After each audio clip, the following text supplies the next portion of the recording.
আবার দুয়া দাও বড় কথা দা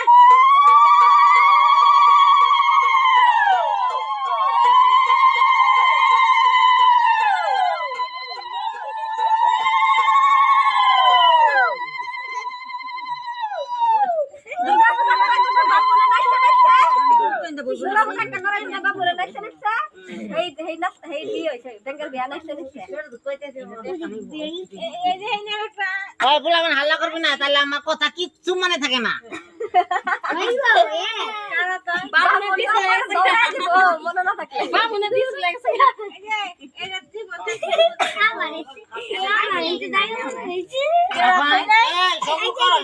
এখন